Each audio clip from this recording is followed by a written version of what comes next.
September the 17th, mammals.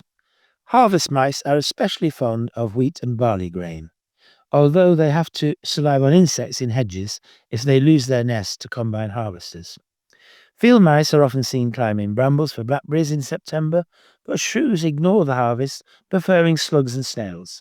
Dormice are not unlike ourselves, being partial this month to cherries and apples. They often find their way into apple boxes, especially if they are being stored in lofts. Voles generally have one of the most harmless of diets. Water voles are content with roots and shoots, and bank voles concentrate on nuts and seeds, but occasionally will turn to snails. Young water voles are now on the move looking for a stretch of water, a bank to call their own. Their arrival in a new area can be betrayed by star-shaped tracks in the mud and greenish droppings, although we usually are first alerted by a plop as they disappear underwater. Some females may still be giving birth to their last litter this month in nursery burrows, which have underwater entrances. Squirrels are often seen hurrying past with nuts in their mouths this month. They often choose to go far afield to find good hiding places for them. The soft compost in garden pots is too perfect, and consequently their activities and the offending nut are found by many an irate gardener. Even though they relish autumn fruits and seeds, they are not above taking a young rabbit. Stoats and weasels, being totally carnivorous, are also not interested in the glut of autumn fruits, but are interested in the glut of young mice, voles, rats, rabbits, and hares. With an excess of food, they will sometimes kill unnecessarily, leaving uneaten corpses near their nests. This month, it is quite easy to confuse a young stoat with an adult weasel.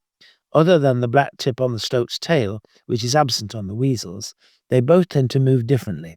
Stoats often move in a more serpentine way, compared with the headlong straight dash of weasels. Also, weasels have a habit of running with their tail almost vertical, especially if they are about to pounce. Both inhabit old walls, but weasels are also fond of railway embankments. Half of the moles underground are now likely to be juveniles. They are spending half the day repairing or looking for food in their tunnels and the other half resting. Many of the temporary surface or courting runs are now unused and collapsing.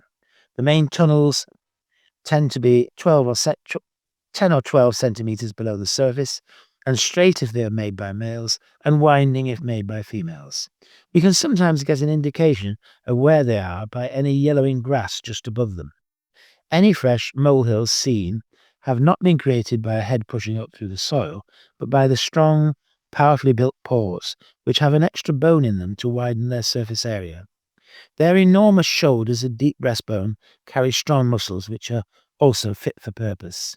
It is worth remembering the number of molehills seen is not an indication of the size of the mole population.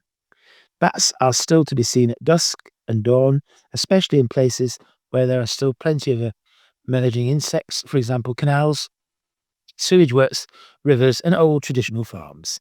Places where a number of different species can be seen with a good chance of some rarities include Barnes Wetland Centre, Highgate Wood, Wimbledon Common and the Box Hill area.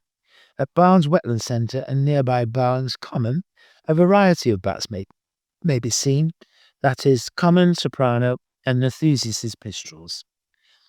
Daubenton's bat is frequently seen hovering over water at Queensmere or Wimbledon Common. A good spot to see noctule bats is at Berwick Ponds.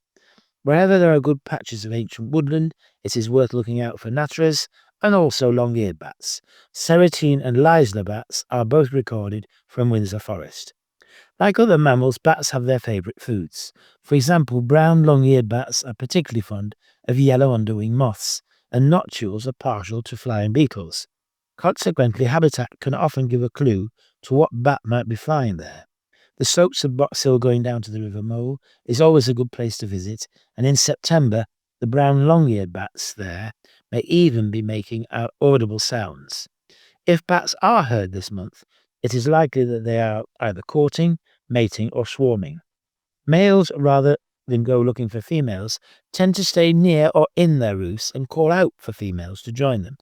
This has the effect of driving off any other less dominant males, and consequently males can be found in their roosts with a small harem of several different females. Mating can be quite a noisy affair with a lot of screeching from the male before he holds the female by the neck, and then melts it. Congress may take half an hour or more and is usually followed by copious washing and grooming.